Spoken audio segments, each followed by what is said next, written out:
हम पतंजलि योग दर्शन से जो अष्टांग योग है उसके विषय में चर्चा करेंगे। योग दर्शन का तात्पर्य होता है योग माने मिलन, जीवात्मा का परमात्मा से मिलन, प्रकृति का पुरुष से मिलन।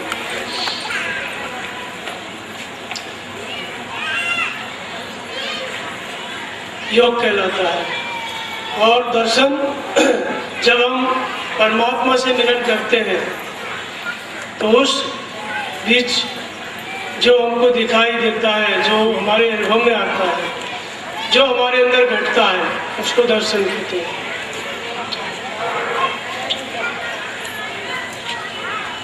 जब हम परमात्मा में अपनी सूरत को लगाते हैं, सूरत स्थिर होती है और उस समय जो हमारे अंदर घटती है, जो हमारे मन में जो आचरण और व्यवहार पैदा होते हैं सूरत लगाने के बाद, उसको दर्शन कहते हैं। दर्शन में दो प्रकार की वस्तुएं हैं, एक तो ईश्वर के द्वारा दिया गया मार्गदर्शन, दूसरी उस ईश्वरीय मार्गदर्शन के अनुसार किया गया आचरण। दोनों को मिला के योग दर्शन कहते हैं। ईश्वर के द्वारा दिया गया आदेश, ईश्वर के द्वारा बताया गया मार्ग और उस मार्ग को समझ के उसका आचरण करना, इन दोनों को मिला के योग दर्शन बना है। क्रियात्मक रूप और संयम, अनुशासन, ये दोनों ही मार्ग ईश्वर की वाणी से निकले। किस तरह क्रिया में प्रवृत्त होना है, भगवान स्वयं इसको मार्गदर्शन करते हैं सद्गुरु के माध्यम से। तो साधना के अंतराल में ये दोनों घटनाओं को मिला करके योग दर्शन बना। योग दर्शन में अष्टांग योग के 8 अंग बताए गए। यम, नियम, आसन, प्राणायाम, प्रत्याहार, धारणा, ध्यान और समाधि। तो जैसे हमारे शरीर के अंतराल में सभी अंग जब पूर्ण होते हैं तभी शरीर का विकास पूर्ण माना जाता है। और हमारा संपूर्ण शरीर, चाहे हाथ, चाहे पैर, आँख, जो भी शरीर के अंग हैं, इंद्रियां हैं, सब मन की इच्छा के ऊपर कार्य करते हैं। जैसे मन में इच्छा होगी उसी इच्छा की पूर्ति के लिए हमारा शरीर, हमारी इंद्रियां कार्य करती हैं। तो ये सब अलग अलग प्रकार के हैं, इनके कार्य भी अलग अलग हैं, लेकिन इन सब का उद्देश्य इच्छा की पूर्ति करना। इसी तरह से जब जीवात्मा परमात्मा से मिलन होता है, जब प्रकृति का पुरुष से मिलन होता है, तो ये योग के जो 8 अंग बताए गए हैं, ये जब पूर्ण रूप से विकसित हो जाते हैं तभी जाकर के जीवात्मा परमात्मा स्वरूप में स्थित हो जाता है। तो प्रत्येक अंग का विकास योग की पराकाष्ठा है। जब पूरी तरह से यम विकसित होगा, यम हमारे पास होगा तो उसको संयम ही बोला जाता है। नियम हमारे पास होगा तो उसको कहते हैं इसका नियम परिपक्व है। इसी तरह से आसन, प्राणायाम, सभी अंग जब पूरी तरह विकसित हो जाते हैं जिस साधक के अंदर में, उसको योगी कहा जाता है, योग से युक्त कहा जाता है। और उन अंगों को विस्तार से योग दर्शन में बताया गया, जिसमें यम के 5 भेद हैं: अहिंसा, सत्य, अस्तेय, ब्रह्मचर्य, अपरिग्रह। और इसी तरह नियम के भी 5 भेद हैं: शौच, संतोष, तप, स्वाध्याय, ईश्वर प्रणव। तो अहिंसा के विषय में बताते हैं, अहिंसा प्रतिष्ठायाम तत्सन्निधो वैर त्याग। जब साधक अहिंसा में प्रतिष्ठित हो जाता है तो वो पूरी तरह से महापुरुष हो जाता है। और उसके सन्निकट, उसके सानिध्य में, उसके चारों तरफ जो वायुमंडल होता है वो वैर त्याग का वायुमंडल होता है। वहाँ पर कोई वैर भाव से नहीं रह सकता। जैसे चित्रकूट में भगवान राम रहते हैं, कर के हर कपि कौल कुरंगा, विगत बैर विचरे सब संग। सभी जीव जंतु बिना बैर किए साथ साथ रहा करते थे। काकभूषणी आश्रम में भी ऐसा वर्णन आता है कि जय आश्रम तुम बसो प्रभु सुमिरत श्री भगवंत, व्यापयतान अविद्या योजन एक वजन। जिस आश्रम में आप भगवान का स्मरण करते हुए निवास करेंगे वहाँ अविद्या व्यापेगी ही नहीं। वहाँ जाने वाले व्यक्ति को के ऊपर जो माया का प्रभाव है उस आश्रम में प्रवेश करते ही हट जाएगा। तो ये अहिंसा में प्रतिष्ठित जो महापुरुष हैं उनका स्वरूप बताया गया। लेकिन अहिंसा है क्या और उसमें किस तरह से कोई प्रतिष्ठित होगा? तो अहिंसा को बताया गया कि परम धर्म श्रुति विदित अहिंसा। श्रुति का विदित होना, श्रुति हमारे मन की दृष्टि है। मन की दृष्टि चित्त वृत्ति का प्रभाव, अंतःकरण का प्रभाव, वो संपूर्ण अंतःकरण सिमट करके जब स्थिर हो जाता है परमात्मा के नाम और रूप में, तो उसको सूरत का विदित होना कहा जाता है। श्रुति विदित अहिंसा। जब मन सामोर से सिमट करके परमात्मा के चरणों में स्थिर हो गया तो इसको सूरत विदित होना। और स्थिर नहीं होता है तो हमारी सूरत भागती रहती है। नाम जपने लगाते हैं तो कामनाओं का चिंतन करती है, क्रोध का चिंतन, लोभ का चिंतन, जो सूरत को भटकाने वाले विकार है उनमें सूरत ये हो जाती है। तो इन सबसे संघर्ष करते करते जब सूरत स्थिर हो जाती है तो उसको सूरत का विदित होना कहा गया। परम धर्म परमात्मा से संयुक्त हो जाती है और उसी समय व्यक्ति अहिंसा में प्रतिष्ठित हो जाता है।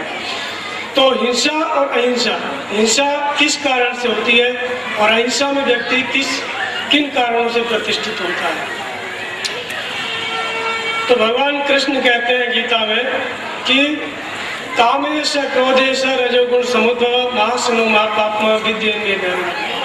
जो काम और क्रोध रजोगुण से उत्पन्न है, इन्हीं के कारण मनुष्य पाप करता है। हमारे मन में जब कामना आती है तो हम किसी भी प्रकार का गलत कदम उठाते हैं, कामना की पूर्ति नहीं होती है तो क्रोध आता है और क्रोध आने के कारण हमारी बुद्धि भ्रमित होती है और हम कोई भी अलग अलग काम करते हैं जिसमें, तो हमारे जो हम कार्य कर रहे हैं क्रोध के कारण, उस कार्य के कारण हमको जैसे किसी को मार दिया, किसी का कुछ हड़प लिया, क्रोध आने पर ही हम ये सब कार्य करते हैं। तो इसके द्वारा होता क्या है, इसका प्रभाव कि हमको उस कार्य की पूर्ति के लिए, उस संस्कार को चुकाने के लिए पुनः जन्म लेना पड़ता है और इस तरह से बार बार जन्म लेना, बार बार मरना, ये आत्मा की अधोगति है और इसी को हिंसा कहते हैं।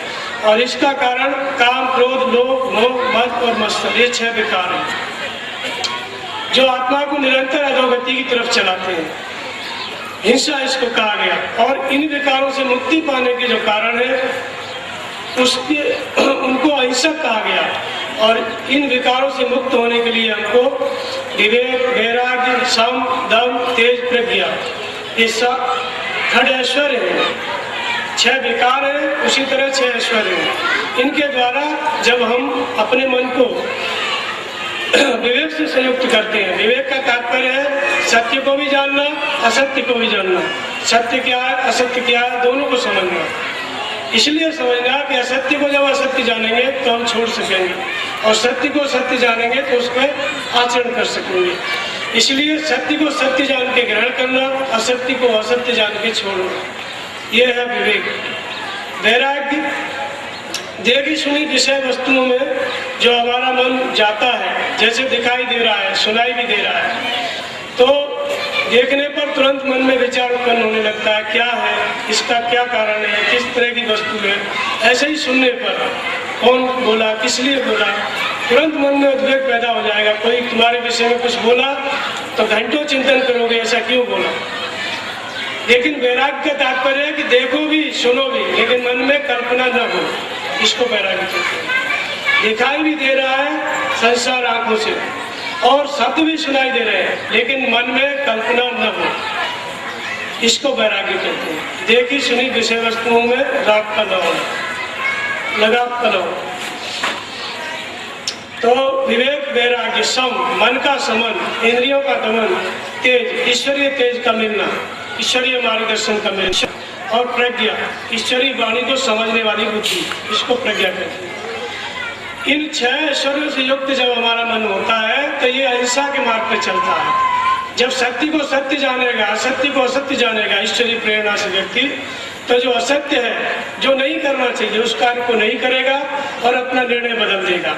तो जो न करने योग्य कार्य को हम कर रहे हैं, यही हिंसा है।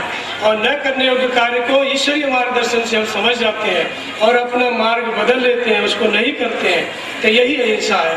यहाँ से आत्मा की ऊर्ध्व गति शुरू होती है, आत्मा परमात्मा की मिलन की तरफ चलती है।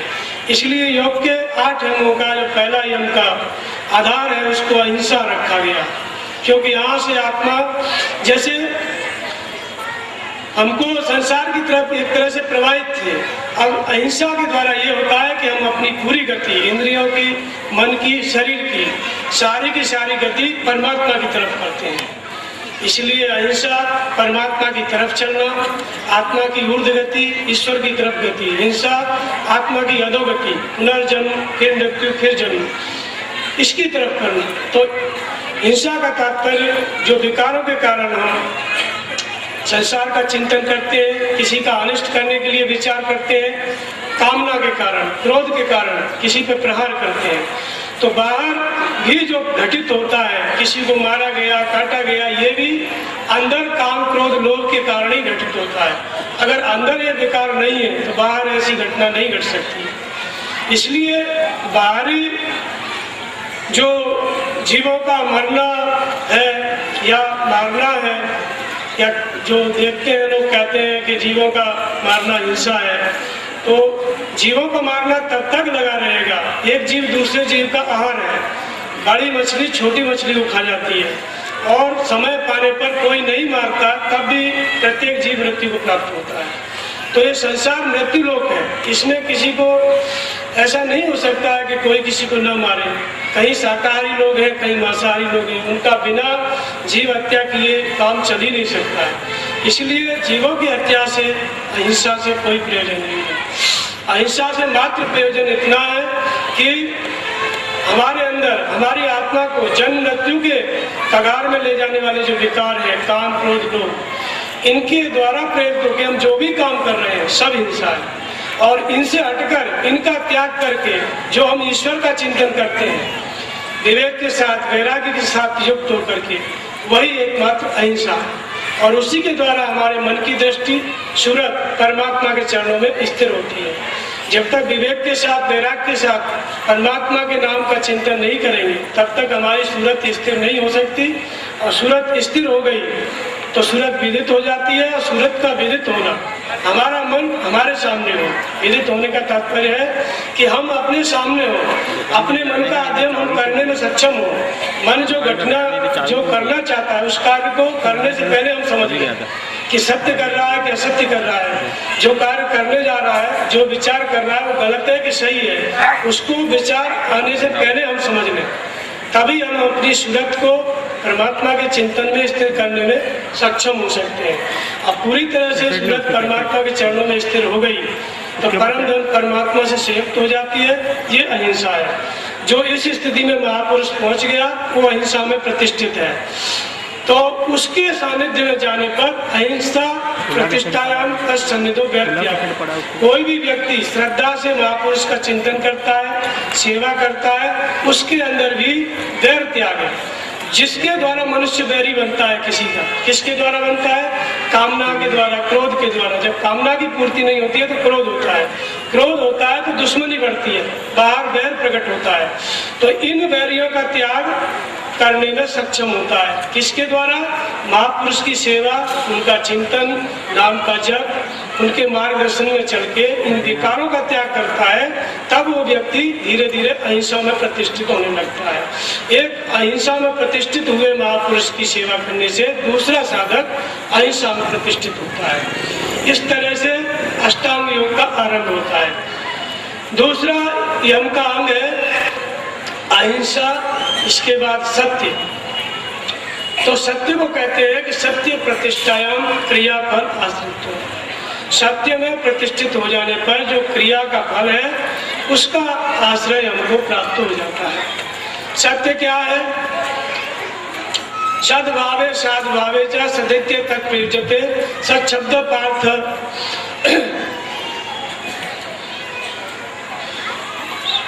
सत्य के विषय में गीता में भगवान कृष्ण कहते हैं कि आत्मा ही सत्य है।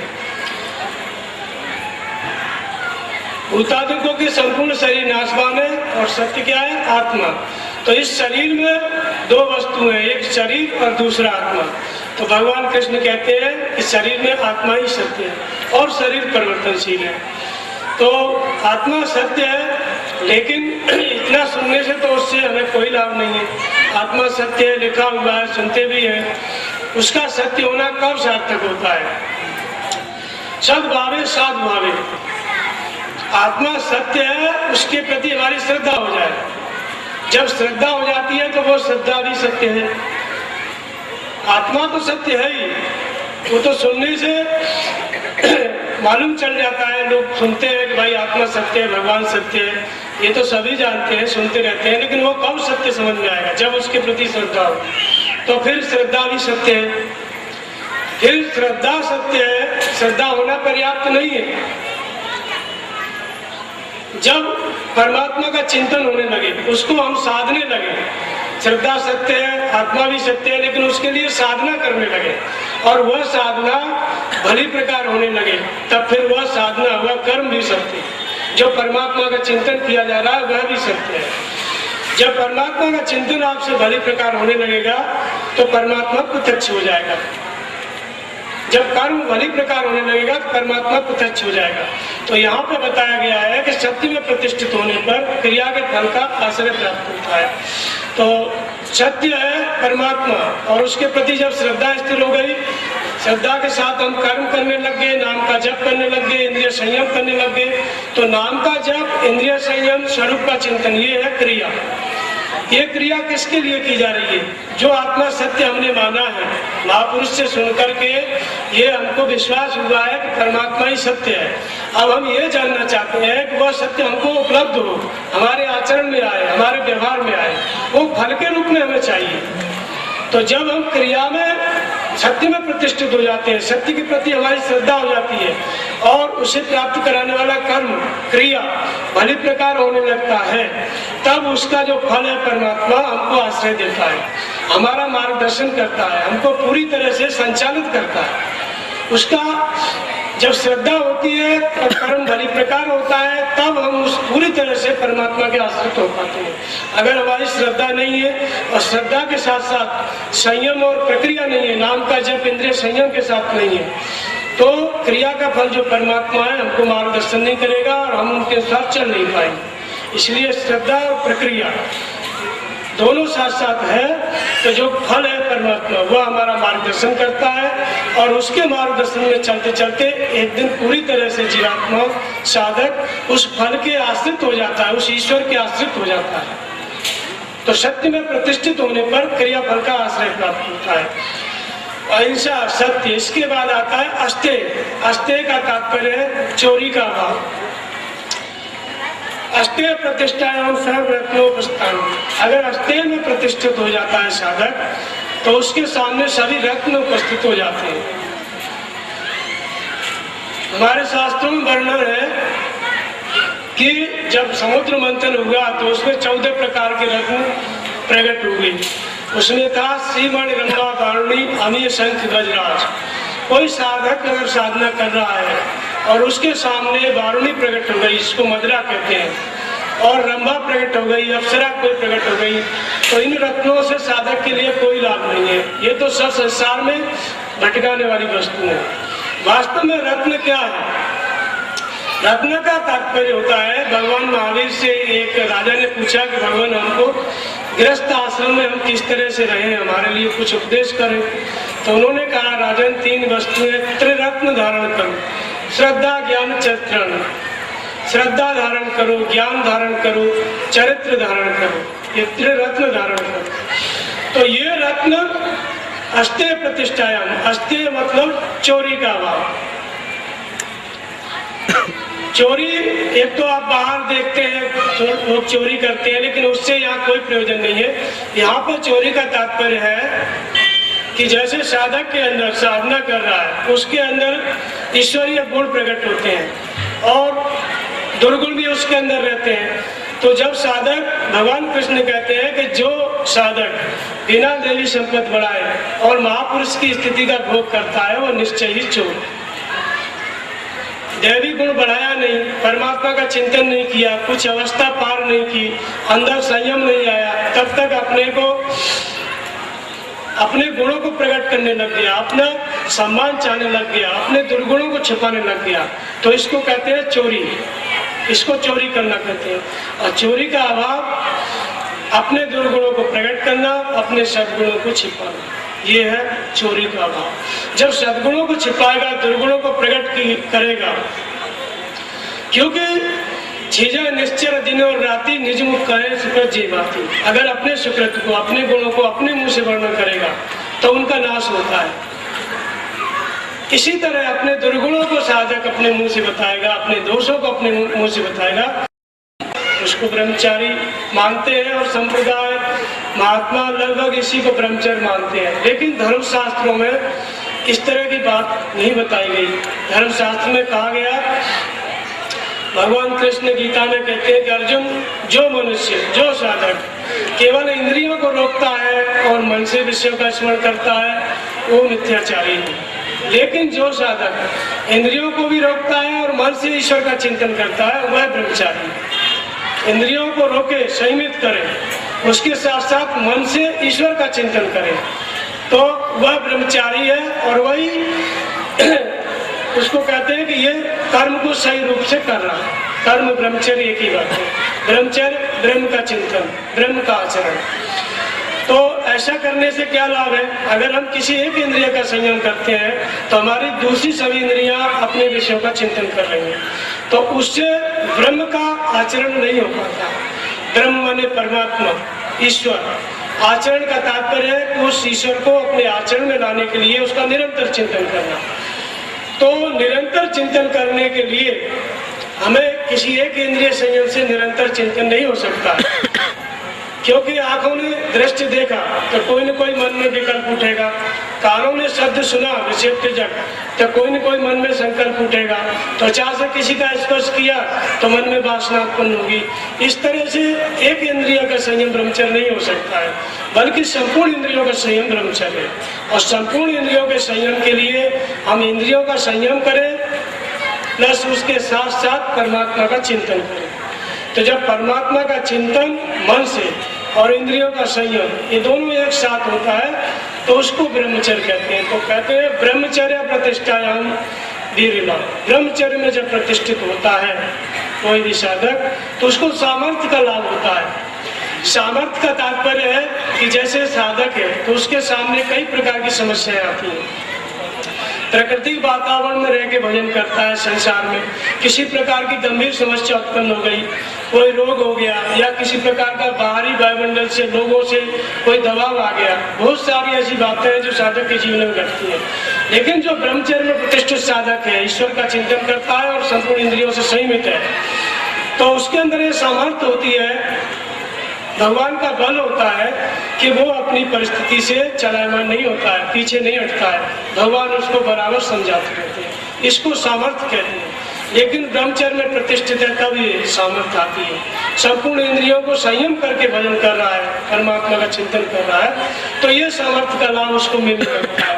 और धीरे धीरे जब ये सामर्थ्य पूरी तरह मजबूत हो जाती है तो एक महापुरुष को आप देख सकते हैं, वो पूरी तरह ब्रह्मचर्य में प्रतिष्ठित होते हैं, वो किसी भी परिस्थिति से पीछे नहीं हटते।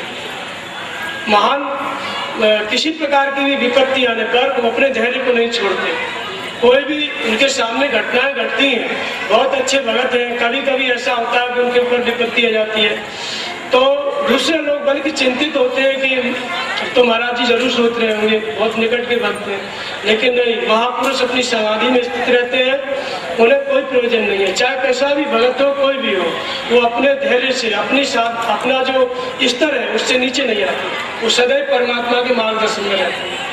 ये है सामर्थ्य। महान किसी भी स्थिति में अपने पराक्रम से, अपनी सामर्थ्य से, अपने धैर्य से पीछे नहीं हटते। तो इसका लाभ होता है जो ब्रह्मचर्य संपूर्ण इंद्रियों से संयम करता है, परमात्मा का चिंतन करता है। जब उसकी पराकाष्ठा में पहुंचता है, पूरी तरह ब्रह्मचर्य सध जाता है, तो सामर्थ्य का लाभ होता है। उसके अंदर शक्ति होती है, किसी भी प्रकार प्रकृति के वातावरण को पीछे ढकेलने की शक्ति होती है एक महापुरुष के अंदर, और यही शक्ति उस महापुरुष का चिंतन करने वाले साधक में आने लगती है। तो ये ब्रह्मचर्य ब्रह्मचर्य प्रतिष्ठायाम वीर्य लाभ, सामर्थ्य का लाभ होता है। अहिंसा, सत्य, अस्तेय, ब्रह्मचर्य, अपरिग्रह। अपरिग्रह जो होता है इसको कहते हैं परिग्रह माने संग्रह, और अपरिग्रह माने संग्रह का भाव। अपरिग्रह स्थैर्य जन्म कथंतो संबोधन। अपरिग्रह की जब स्थिति दृढ़ हो जाती है, कोई साधक अपरिग्रह में जब पूरी तरह स्थित हो जाता है तो उसको पूर्व जन्मों का ज्ञान होने लगता है। जैसे महापुरुष अपने भी पूर्व जन्मों को जानते हैं और किसी भी साधक के भी पूर्व जन्म को जानने में सक्षम है, तो वो अपरिग्रह, पूरी तरह संग्रह का त्याग, पूरी तरह से उनके अंदर संसार का संग्रह नहीं है, केवल ईश्वर संग्रह है, परमात्मा का संग्रह है।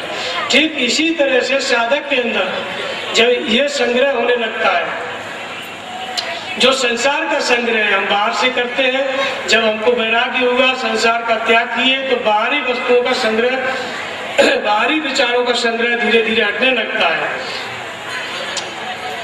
संसार में लोगों का यह मानना होता है कि संग्रह और अपरिग्रह, कि बहुत सी वस्तुओं का लोग संग्रह कर लेते हैं, उनका त्याग करना अपरिग्रह है।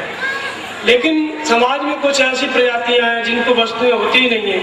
तमाम गरीब आदिवासी हैं, झारखंड, छत्तीसगढ़, इधर आप देखेंगे बस्तर, तो उनको जो है रहने के लिए झोपड़ी होती है, बर्तन गिने चुने होते हैं और वस्त्र भी पूरे शरीर पे नहीं होते हैं। तो ऐसी स्थिति में हम ये कहें कि संपूर्ण वस्तुओं का त्याग संग्रह है, अपरिग्रह है, तो थोड़ा ये सही नहीं बैठता है। योगी के लिए यह सत्य नहीं हो सकता है। उसका जो अपरिग्रह है वस्तुओं का त्याग नहीं है, बल्कि विचारों का त्याग है। साधक संसार से डिस्कनेक्ट हो गया, संसार से विरक्त हो गया, लेकिन उसके मन में अभी संसार के संस्कार हैं, मन में जो है विचार उत्पन्न होते हैं। तो यहाँ पे अपरिग्रह का तात्पर्य है कि मन में नए विचारों को, नए संस्कारों को नहीं बनने देना और पुराने संस्कारों को निरंतर काटना। नए संस्कार नहीं बनने देना, इसको कहते हैं अपरिग्रह। विचारों का संग्रह नहीं करना जिनसे जन्म मृत्यु के चक्र में जाते हैं, और पुराने जो संस्कार हैं उनको निरंतर काटना, निरंतर साधना रत रहना, उनको काटते रहना ईश्वरीय मार्गदर्शन में, तो इसको कहते हैं अपरिग्रह। यह स्थिति जब दृढ़ होती है, पुराने संस्कार कट जाते हैं और नए संस्कार नहीं बन पाते, चित्त पूरी तरह से संस्कारों से मुक्त होने की स्थिति में होता है, साधक का ध्यानस्थ होता है, तो उसमें उसको पूर्व जन्म की स्थितियों का ज्ञान होता है। पूर्व जन्म किस तरह से थे, कहाँ पर थे, किस तरह के आकार में थे, कहाँ रहते थे, वो सारा दृश्य, क्योंकि क्रम क्रम से संस्कार कट रहे हैं, तो जिस संस्कार पर चित्त पहुंचेगा, जिस जन्म की स्थिति उसके सामने उस समय प्रकट हो जाएगी। जब चित्त शांत होगा तो पूर्व के संस्कारों का ज्ञान होने लगता है। तो जब संग्रह का अभाव होता है, जो नए विचारों का ग्रहण न करना, ये संग्रह का अभाव है, और पुराने संस्कारों को निरंतर काटना। इसके बाद आता है नियम। तो नियम के 5 वेद हैं: शौच, संतोष, तप, स्वाध्याय, ईश्वर प्रणिधान। शौच को कहते हैं शौचा स्वांग जुगुप्सा परेर असंसर्ग। शौच का मतलब है सांप्रदायिक सोच। ये है, संप्रदाय में लोग सोच को ऐसा मानते हैं कि 2-3 बार स्नान करो, कपड़े अपना धोकर के पहनो, इस तरह से बाहरी शरीर की शुद्धि को सोच माना जाता है। लेकिन योग दर्शन में ऐसा नहीं है। यहाँ पे बताया गया है परेर संसर्ग, स्वांग जुगुप्सा, अपने अंगों में वैराग्य, अपने अंगों से लगाव का न होना। ये तो अगर हम अपने शरीर को नहाने धोने और इसको सजाने संभालने में लगाते हैं तो निश्चित है कि हमें शरीर से लगाव होगा। नहीं होने वाला तो भी होगा अगर हम शरीर को देखने लगे। इसलिए शरीर की शुद्धि का शौच से कोई तात्पर्य नहीं है। शरीर स्वाभाविक व्यक्ति, किसी को नहाने का शौक है, रोज नहाता है, किसी को 2-4 दिन में नहाना होता है, ऐसे अपने अपने हिसाब से साधक लोग सेट करते हैं अपना कैसे शरीर से रहना। लेकिन यहाँ पर शौच का मतलब है अंतःकरण की शुद्धि। अंतःकरण की शुद्धि तभी होगी जब हमारा राग अपने शरीर से हटने लगेगा। जब शरीर से लगाव है तो अंतःकरण शुद्ध नहीं हो सकता, शरीर के विषयों का चिंतन होगा। इसलिए अंतःकरण का शुद्ध होना ये सोच है, और इस सोच के होने पर अपने अंगों में भी वैराग्य होता है, प्लस दूसरे का स्पर्श न करना ये भी वैराग्य होता है, दूसरे के संग दोष में न आना दूसरे के अंगों का स्पर्श न करना, ये भी शौच का अंग है। शौच का अंतःकरण शुद्ध है तो दूसरे के अंगों का स्पर्श न करना, इस तरह की भावना भी मन में आती है। ये शौच एक नियम है। फिर इसके बाद आता है संतोष। तो संतोषादनम तमम सुख लाभ। संतोष एक ऐसी अवस्था है, समाज में संतोष को लोग मानते हैं कि परिस्थिति से समझौता करना। किसी प्रकार की वस्तु हमारी हमसे वियोग हो गया, बिछड़ गई, तो लोग कहते हैं संतोष करो फिर आगे मिलेगी। जैसे कोई पैसे में कमजोर हो गया तो समझाते हैं कि भाई धीरे धीरे फिर कमाओगे। तो परिस्थिति से समझौता करना संतोष नहीं है। संतोष को कहते हैं कि अनुत्तम सुख लाभ। ऐसा सुख का लाभ होता है कि जिससे उत्तम कुछ भी सुख नहीं हो। लेकिन बाहरी संतोष से ऐसा लाभ नहीं होता है। तो बिनु संतोष में काम नशाई, काम अछत सुख सपने में। संतोष जब मिलने लगता है तो काम का नाश होने लगता है। काम संपूर्ण प्रकार की कामना है। ये काम का नाश कब होगा? जब संतोष आपको मिलेगा। तो यहाँ किसी भी परिस्थिति से साधक समझौता करने तो काम का नाश नहीं हो सकता है। यहाँ तो तभी काम का नाश हो सकता है जब भगवान उसको संतुष्ट करे। जैसे कोई भी परिस्थिति आ गई, वस्तु है या वस्तु नहीं है, तो भगवान मार्गदर्शन करके कहे कि भाई नहीं है तभी भी तुम भजन करो, है तभी भी तुम भजन करो। तुम्हारा उद्देश्य ईश्वर का चिंतन है, तुम्हारा उद्देश्य संतुष्ट असंतुष्ट होना नहीं है। तो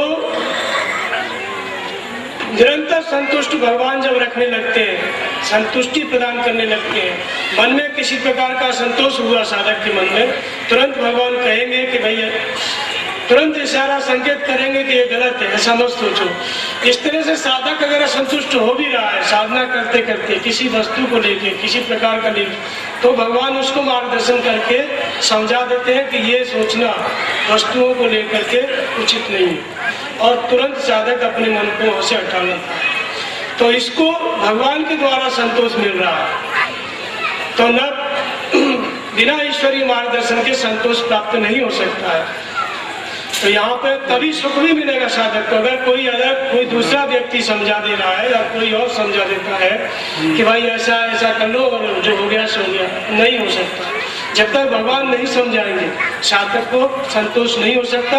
और असंतोष किस कारण से पैदा हुआ? किसी वस्तु की कामना हुई, कामना पूरी नहीं हुई तो असंतोष पैदा हो गया, अश्रद्धा हो गई। तो भगवान जब उसको समझाते हैं, गुरु महाराज समझाते हैं कि नहीं इस वस्तु का ये परिणाम है, इसलिए तुमको ये वस्तु नहीं दी गई, तब साधक को जो है संतोष होता है, तब उसको सुख मिलता है। और उससे उत्तम सुख कुछ भी नहीं है, क्योंकि सुख जो वस्तु में ढूंढ रहा था उससे संतुष्ट हो रहा था। वही भगवान ने कहा कि नहीं ये सुख परमात्मा में है, और वस्तु से उसका मन हटा दिया। लेकिन ये काम केवल सदगुरु और ईश्वर कर सकता है। तो इससे उत्तम सुख कुछ नहीं है। इसका लाभ महापुरुष को पूरी तरह से प्राप्त है। ये सब परिस्थिति में संतुष्ट है, और साधक को जितनी मात्रा में वो भजन कर रहा है उतनी मात्रा में संतोष उसको महापुरुष से मिल रहा है, भगवान से मिल रहा है। तो सोच संतोष तप को कहते हैं काया इंद्रिय शुद्धि अशुद्धि क्षय तप। काया इंद्रिय सिद्धि अशुद्धि क्षय तप। तप से क्या होता है? काया और इंद्रियों को की शुद्धि होती है, अशुद्धि का क्षय होता है। यह तप का परिणाम बताया कि जो तप होता है उससे जो शरीर और इंद्रियां हैं, अंतःकरण जो इंद्रियां हैं हमारी, उनकी सिद्धि हो जाती है। जैसे कहते हैं कि सिद्ध हो गया, कोई भी कार्य सिद्ध हो गया। तो यहाँ सिद्धि बताया गया है कि काया और इंद्रियों की सिद्धि।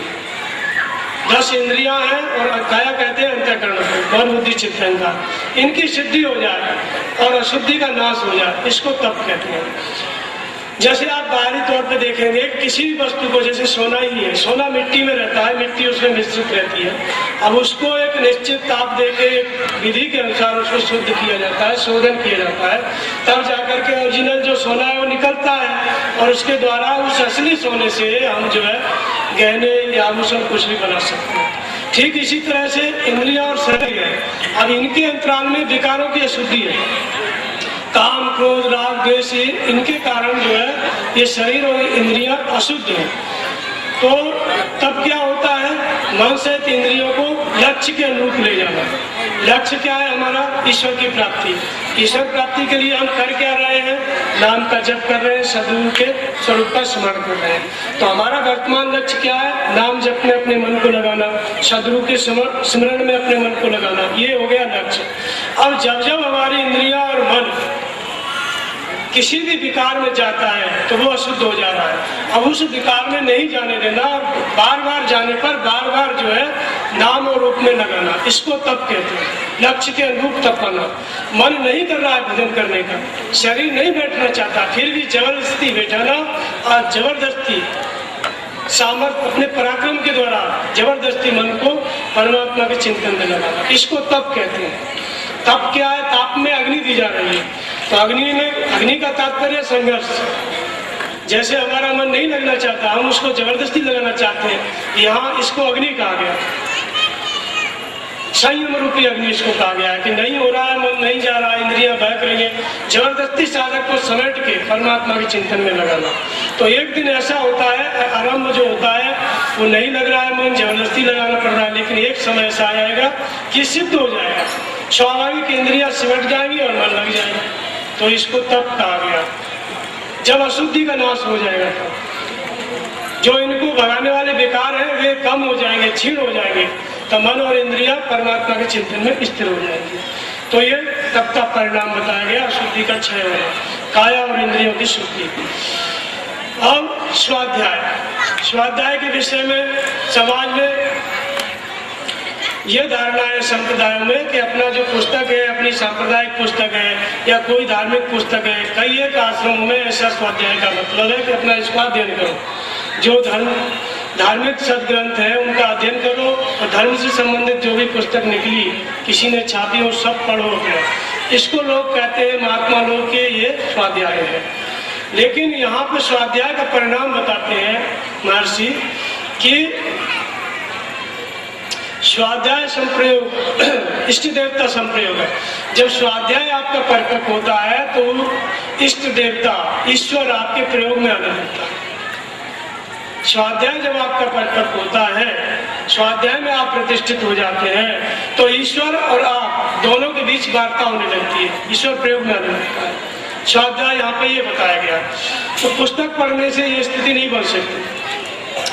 पुस्तक पढ़ना तो आरंभ मात्र है, महापुरुष की गाड़ी है या कोई भी पुस्तकों का अध्ययन आप कर रहे हैं, उससे ईश्वर आपके व्यवहार में उपयोग में नहीं आ सकता। उसके साथ साथ जब आप परमात्मा का चिंतन करेंगे और उससे भी सूक्ष्म चिंतन भी जब इसी स्थिति में पहुंच गया कि जिस ईश्वर का चिंतन कर रहे हैं वो आपके मन की स्थिति को आपको समझाए कि आप जब चिंतन कर रहे हैं तो आप इतनी देर तक आपने चिंतन किया और उसके बाद ये चिंतन आपके मन में उभरा, ये विषयों का चिंतन आया और इतने समय तक योग का चिंतन आया, यहाँ आपने विकारों का चिंतन किया, यहाँ परमात्मा का चिंतन किया। ये दृष्टि के रूप में अनुभव जिसको कहते हैं। ईश्वर जब दृष्टि के रूप में अनपढ़कन के रूप में आपको संकेत दे तो उस संकेत का अध्ययन करना, क्योंकि सारे शास्त्र गीता है, वेद उपनिषद रामचरितमानस योग दर्शन ये कहाँ से पैदा हुए?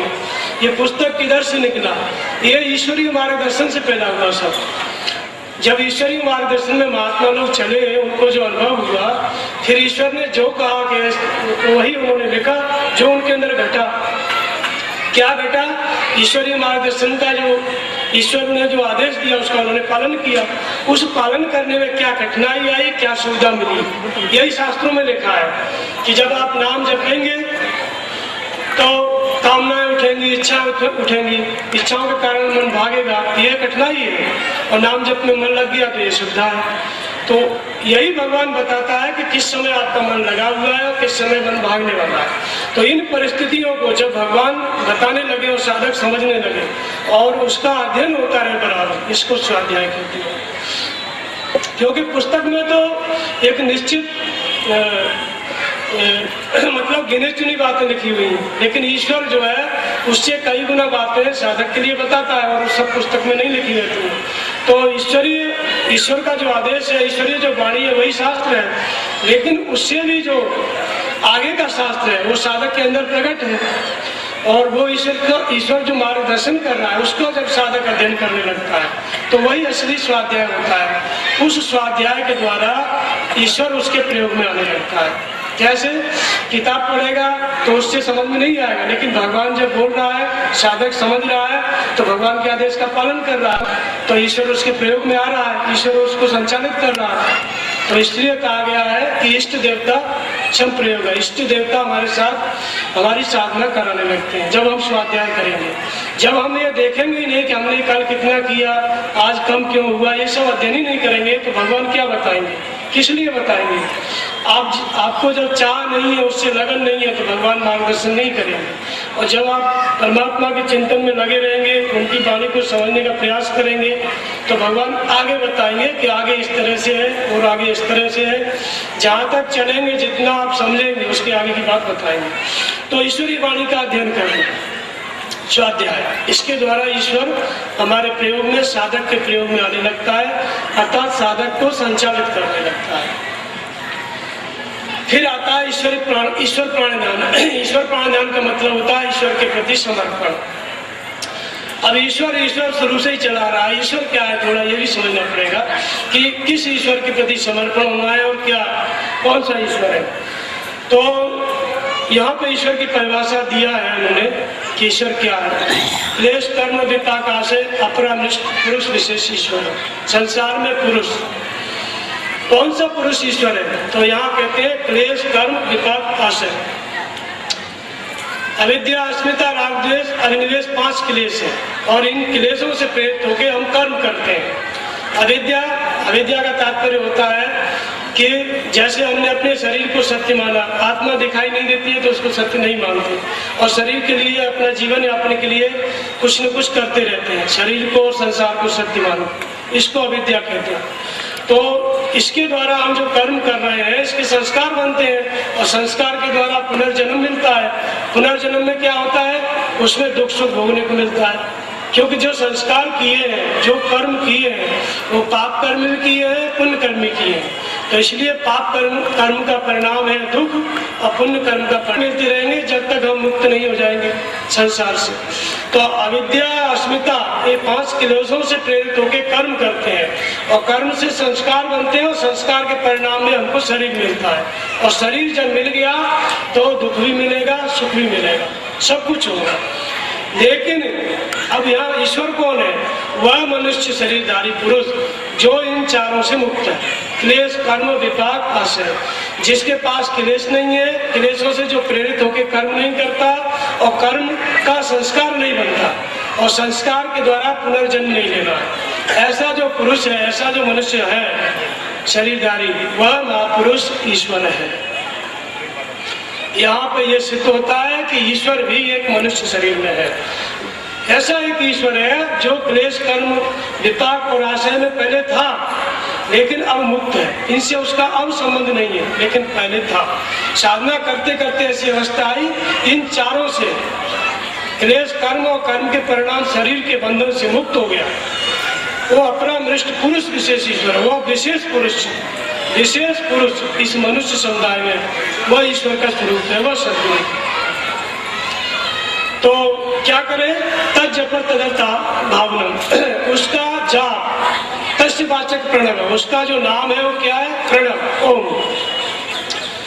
ओम का मतलब होता है वह अविनाशी तत्व जो हमारे अंदर है, वह परमात्मा जो हमारे अंदर है। तो उसका वाचक नाम ओम है। उस महापुरुष का नाम शरीर से चाहे जो है, लेकिन उसका वास्तविक नाम ओम है।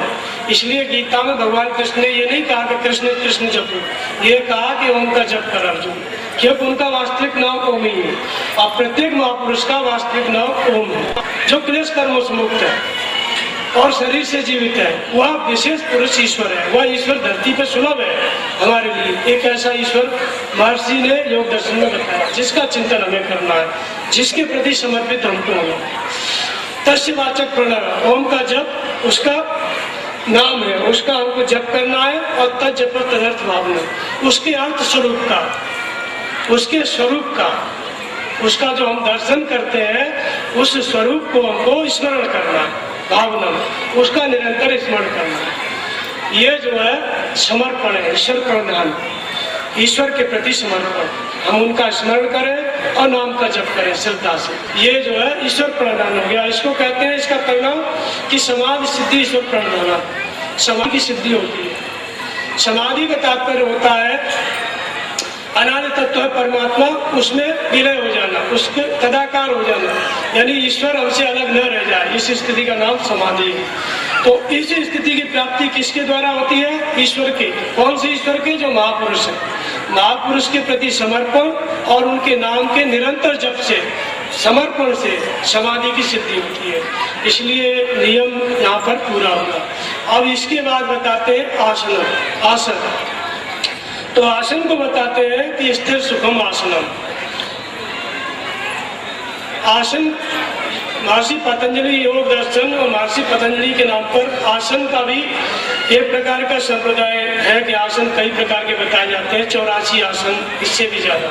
लेकिन यहाँ पर आसन महर्षि बताते हैं कि बाहरी कोई आसन नहीं है, स्थिर सुखम आसन। स्थिर और सुखपूर्वक मन का लग जाना आसन है। अगर बाहर किसी प्रकार के बैठने का नाम आसन है तो कई एक महापुरुष ऐसे हुए जिनको पैर टेढ़े थे या पैर थे ही नहीं, जैसे अष्टावक्र हुए, पूज्य सत्संगी महाराज हुए, उनका एक पैर टेढ़ा था, आसन लगता ही नहीं था। और अष्टावक्र मुनि भी 8 अंगों से टेढ़े थे, उनको भी आसन नहीं लगता था। ये तो हमारे सामने है। लेकिन और भी कई महापुरुष हुए हैं जिनको जो है शरीर सही नहीं है तो नहीं बैठ पाते थे, स्थिर नहीं हो पाते थे। तो वास्तव में स्थिर और सुखपूर्वक मन का टिकना आसन है, स्थिर सुखम आसन है। आगे आसन की सिद्धि के लिए उपाय बताते हैं कि जो आसन है स्थिर और सुखपूर्वक बैठना मन का, वो कब संभव होता है? तो प्रयत्न शैथिल्य अनंत समापत्ति ध्यान।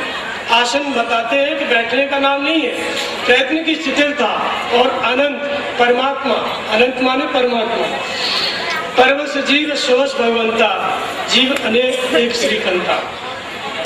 जो अनंत है, परमात्मा है, उसमें मन लगाने से और प्रयत्न की शिथिलता से आसन सिद्ध होता है। प्रयत्न जो आरंभ से चला आ रहा है, यम और नियम का जो साधन हम करते चले आ रहे हैं, नाम का जप, सद्गुरु का ध्यान, इंद्रियों का संयम, ये जो प्रयास चला आ रहा है, इसकी शिथिलता।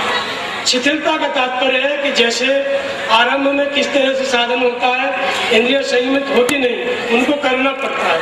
मन भाग रहा है, आंख अपनी चेष्टा कर रही है देखने का, त्वचा स्पर्श की चेष्टा कर रही है, शरीर सोने की चेष्टा कर रहा है, इसको जबरदस्ती समेट के संयम करते करते ऐसा एक स्थान आ गया कि संयम अब करना नहीं पड़ रहा, जोर नहीं लगाना पड़ रहा, बल्कि स्वाभाविक बैठते ही मन सध जाता है, इंद्रियां संयमित हो जाती हैं। इसको कहते हैं प्रयत्न की शिथिलता। स्वाभाविक प्रयास होने लग गया, बैठते ही मन लगने लग गया, इंद्रियां संयमित होने लग गई, तो प्रयत्न की शिथिलता। लेकिन ये प्रयत्न शिथिल कैसे हुआ? अनंत में मन लगाने पर, उस ईश्वर में मन लगाने पर अभ्यास करते करते धीरे धीरे मन सुखपूर्वक परमात्मा में स्थिर हो जाता है। इसको कहते हैं आसन, स्थिर सुखम आसनम। तत्व द्वंद्वान अभिघात। इस आसन के सिद्ध हो जाने पर द्वंद्व का अभिघात नहीं होता है। हर्ष और शोक ये द्वंद्व है। जीव धर्म आमित्य अभिमाना, हर्ष विषाद ज्ञान अज्ञान, ये द्वंद्व है, हर्ष और विषाद। किसी प्रकार की अनुकूलता आने पर साधक हर्षित हो जाता है, किसी प्रकार प्रतिकूल परिस्थिति आने पर विषादग्रस्त हो जाता है। तो जब तक ये आसन नहीं चलता तब तक ये प्रक्रिया चलती रहती है। कोई न कोई आशा मन में लगी है तो आसन नहीं सदेगा। आसन मारे क्या हुआ, हुई न मन की आस, जस कोलू के वेल को घरे ही कोस 50। संत कबीर कहते हैं कि आसन मारने से क्या हुआ, अगर मन की आशाएं नहीं मरी। कोलू का बैल अपने ही घर में 50 किलोमीटर का चक्कर मार लेता है। तो इसी तरह से मन अगर स्थिर नहीं है तो वो जहाँ बैठे हो वहीं से जो है सारा दुनिया घूम लेगा, सभी तरह के विचार कर लेगा। तो इसको आसन नहीं कहते। स्थिर सुखम, मन सुखपूर्वक स्थिर हो जाए परमात्मा में। तो वह कब संभव है? जब संपूर्ण आशाओं का धीरे धीरे त्याग करने लगता है, अभ्यास करते करते, तब मन जो है सुखपूर्वक स्थिर हो जाता है, तब शरीर भी स्थिर हो जाता है। तो उसको कहते हैं स्थिर सुखम आसन। इससे इसकी पहचान है कि द्वंद्व है, हर्ष और विषाद, इसका प्रभाव न पड़े, तब आपका आसन सही है। मन एकाग्र है अगर आपका, तो हर्ष होगा तब भी आपको प्रभाव नहीं पड़ेगा, और विषाद होगा तब भी प्रभाव नहीं पड़ेगा। ज्ञान और अज्ञान की परिस्थिति आपको प्रभावित नहीं कर पाएगी। फिर इसके बाद आता है प्राणायाम। इस आसन के सदते ही तस्मिन सति श्वास प्रश्वास और गति विच्छेद प्राणायाम, आसन के सत्य ही प्राणायाम की स्थिति आ गई। अब प्राणायाम का भी जितने भी अष्टांग योग बताए गए 8 अंग, उन सबका सांप्रदायिक रूप विकृत है। संप्रदायों में इनका अलग प्रकार का रूप है। हिंदू संप्रदाय में हमारे जो देश है उसमें सबका अलग अलग प्रकार का विकृत रूप है, लेकिन महर्षि ने स्पष्ट रूप दिया कि आसन के सत्य ही प्राणायाम। प्राणायाम में भी लोगों का एक भ्रम है कि जो श्वास है उसको रोको, फिर बाहर छोड़ो, फिर कुछ देर तक रोको। इसको लोगों को इसको प्राणायाम मानते हैं और ऐसा अभ्यास भी करते हैं, लेकिन यहाँ पर कहते हैं कि आसन के स्थिर होते ही, मन के स्थिर होते ही श्वास की गति का रुक जाना, तस्मिन सति श्वास प्रश्वास और गति विच्छेद प्राणायाम।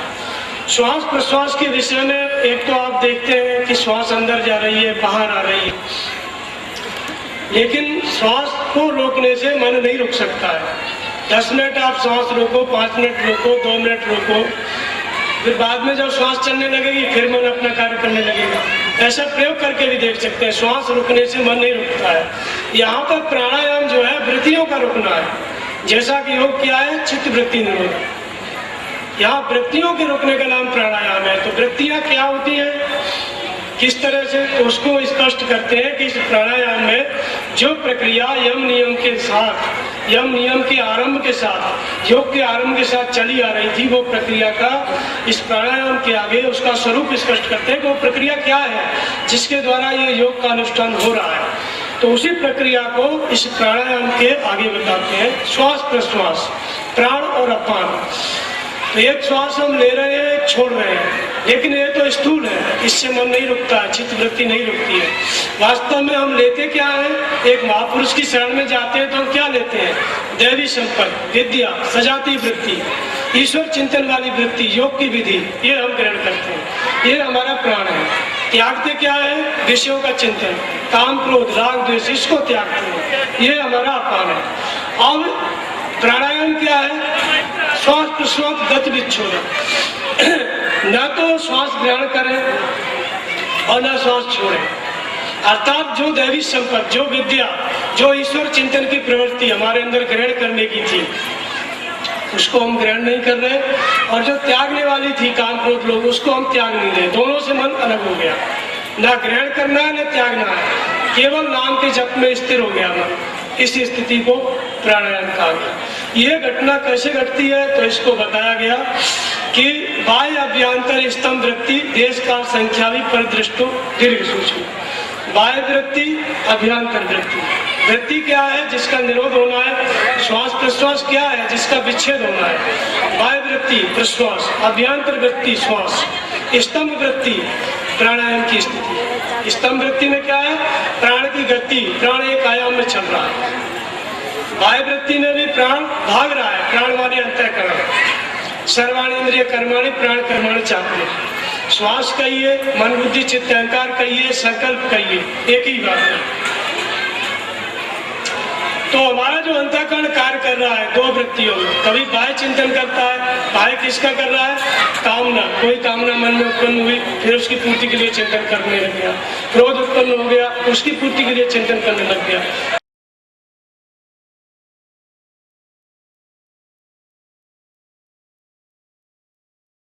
जो शक्ति है प्राण, वो किसमें दे है, काम क्रोध लोभ, इसको कहते हैं बाह्य वृत्ति। दूसरी कौन सी है, अभ्यंतर वृत्ति। अभ्यंतर वृत्ति क्या है, जैसे श्रद्धा क्या है इसके विषय में विचार कर रहे हैं, विवेक क्या है इसके विषय में विचार कर रहे हैं, वैराग्य क्या है, योग क्या है, ध्यान क्या है, मन इन विषयों में, यौगिक विषयों में लगा हुआ है, इसको अभ्यंतर वृत्ति कहते हैं। लेकिन चाहे काम क्रोध लोभ का चिंतन कर रहा है, चाहे विवेक वैराग्य का चिंतन कर रहा है, मन अभी स्थिर नहीं है, प्राण अभी स्थिर नहीं है, कहीं न कहीं लगा हुआ है, उसको हलन चलन है। स्तंभ वृत्ति क्या है, बाह्य विषयों के से मन को हटाना, फिर अभ्यंतर में लाना। जब काम क्रोध लोभ का चिंतन चल रहा है तो उससे श्रेष्ठ है कि विवेक वैराग्य का चिंतन करें, विद्या का चिंतन करें, ज्ञान का चिंतन करें। और ज्ञान के चिंतन से भी श्रेष्ठ है कि ज्ञान विवेक वैराग्य सबका त्याग करके केवल नाम में, प्रणव में, ओम, बस इसमें मन रुके, दूसरा न विवेक वैराग्य के विषय में सोचे, न काम क्रोध लोग के विषय में सोचे। ओम ओम इसमें मन केवल रुक जाए, इस प्रणव में एक आयाम में चलने लगे, एक दिशा में चलने लगे, तो ये प्राणायाम। बाह्य अभ्यंतर स्तंभ वृत्ति, देश काल संख्या भी पर दृष्टो दीर्घ सूक्ष्म, देश काल और संख्या को देखते हुए प्राणायाम सदता है। तो देश क्या है? नाम और रूप। ये देश है मन का, नाम में लगाना, रूप में लगाना, ये देश हो गया। काल क्या है? कितने समय तक मन लगा, ये काल हो गया, समय हो गया। संख्या उसकी गिनती, कितनी देर तक मन लगा। देश काल संख्या भी पर दृष्टो दीर्घ सूक्ष्म, निरंतर इस तरह से देखते हुए कि राग द्वेष में कितने समय तक हमारा मन गया, वहां से हमने कब मन को हटाया और विवेक वैराग्य के चिंतन में कितना हमारा मन रहा, फिर वहां से भी हटाकर ओम के चिंतन में या गुरु महाराज के स्वरूप में हमारा मन कितने समय तक टिका, इसको परदृष्टु कहते हैं। इस देश को देखना कहा गया है। दोनों वृत्तियों का अध्ययन करना और स्तंभ वृत्ति में मन को देखना कि कितनी देर तक रहा, परदृष्टु दीर्घ सूक्ष्म। इस तरह देखते हुए और अभ्यास करते हैं तो ये प्राणायाम दीर्घ और सूक्ष्म होता जाता है। दीर्घ का तात्पर्य यह है कि मन के रुकने का समय बढ़ता जाता है और जितना मन अधिक रुकता है उतना ही सूक्ष्म होता जाता है। मन का रुकना, प्राण का रुकना, श्वास का रुकना एक ही बात है। तो इस प्राणायाम की जो चौथी अवस्था है उसको बताते हैं स्वाभाविक प्राणायाम। जब ये अभ्यास करते करते हमारा मन रुक गया तो उसको कहते हैं बाह्य अभ्यंतर दिशा क्षेत्री चतुर्थ। न बाहर के विषयों का चिंतन हो रहा है, न अंदर के विषयों का, न बाहर काम क्रोध लोग को साधक चिंतन नहीं कर रहा है, स्वाभाविक मन ओम के जप में लग जा रहा है, उनको ग्रहण ही नहीं कर रहा है, तो फिर त्यागने का सोचेगा क्यों। और अभ्यंतर विषय में भी मन नहीं जा रहा है, केवल नाम में मन लग रहा है। सीधा सूरत लगाता है ओम ओम या गुरु महाराज का स्वरूप, सीधा मन इसमें लग जाता है। ये है स्वाभाविक प्राणायाम। प्राणों का जो व्यापार था उसमें विराम करते हैं। ये चतुर्थ अवस्था है प्राणायाम की, अर्थात प्राणों के व्यापार पे विराम लग जाए। और इसके बाद इसको कहते हैं कि इसके बाद एक योग्यता मन में आ जाती है, वो योग्यता है धारणा सुचायुक्ता मन से, धारण करने की योग्यता आ जाती है। जिस नाम रूप को धारण कर रहा था और नाम जपता था, मन रुकता नहीं था, स्वरूप को धारण करता था, मन रुकता नहीं था। लेकिन इस प्राणायाम के बाद ये स्थिति आ जाती है कि मन स्वाभाविक रुकने लगता है। नाम को धारण करेगा तो नाम में रुकेगा, स्वरूप को धारण करेगा स्वरूप में रुकेगा, क्योंकि बाहर और अभ्यंतर के जो विषय हैं उनसे साधक डिस्कनेक्ट हो गए। अब उनमें उसका चित्त नहीं जाता है, जाने से पहले समेट लेता है। प्राणायाम की अवस्था है। लेकिन आसन के सत्य ये स्थिति आती है। इसके बाद कहते हैं प्रत्याहार। प्रत्याहार का मतलब है अपनी इंद्रियां जब अपने विषयों का आहार लेना बंद कर दें। आंख देखती है तो जो विषय उत्पन्न करने वाले दृश्य है उसको न देखे, उसको तुरंत बदल के देखे। ऐसे ही कान शब्द सुन रहा है तो विषय उत्पन्न करने वाला जो शब्द है उसको बदल के सुने। ऐसे ही पांचों जो रूप रस गंध स्पर्श और शब्द है इसको बदल ले साधक अपने लिए, अर्थात इंद्रियां अपने विषयों को ग्रहण न करें, इसको कहते हैं प्रत्याहार। इसके बाद आता है धारणा। प्रत्याहार के बाद आता है धारणा। तो देश गंध चित्त से धारणा, जिस देश में चित्त को हमने लगाया, नाम में लगाया और लगा ही रह गया, इसको धारणा कहते हैं। स्वरूप में लगाया और लगा ही रह गया, इसको धारणा कहते हैं। ब्रह्म विद्या के चिंतन में लगाया और चित्त लगा ही रह गया, इसको धारणा कहते हैं। चित्त को जिस देश में हमने बांधा था उसमें बंध गया, नाम में बांधा तो नाम, रूप में बांधा तो रूप, निरंतर चलने लगे, इसको धारणा कहते हैं। इसके बाद आता है ध्यान। तो तत्व प्रति एकतांता ध्यान, जहाँ चित्त को लगाया गया, चित्त का न हटना, वृत्ति का एक साथ चलना ध्यान। चित्त को लगाया जा रहा है नाम में और रूप में। तो यही धारणा जब अधिक समय तक होने लगती है तो ध्यान हो जाता है। तो ध्यान में क्या रहता है साधक के अंदर? दो रहता है, ध्येय रहता है और ध्यान करने वाला साधक रहता है। ध्यान में द्वैत रहता है, एक तो ध्येय रहता है, इष्ट रहता है, सदगुरु रहते हैं, भगवान रहते हैं, और दूसरा साधक को ये भाव रहता है कि मेरा चित्त एकाग्र है, चित्त एकाग्र है, वृत्ति एकतार चल रही है नाम में अथवा रूप में। फिर इसके बाद आती है समाधि। तो समाधि को कहते हैं तदैव अर्थमात्र निवासन स्वरूप शून्य समाधि। यहाँ पर ध्यान करने वाला जो साधक है उसके सामने जो इष्ट का स्वरूप है केवल उसी इष्ट के स्वरूप में उसी का भान है, अपना भान नहीं है, दोनों एक हो गया। सदगुरु का स्वरूप साधक का स्वरूप एक हो गया। नाम जप रहा है उसमें साधक समाहित हो गया, जिसको संत कबीर कहते हैं सूरत समानी शब्द लगता है काल में था। सूरत जो नाम जप रही थी, जपते जपते केवल नाम शब्द ही सुनाई दे रहा है, जो जपने वाला था चित्त वो विलीन हो गया।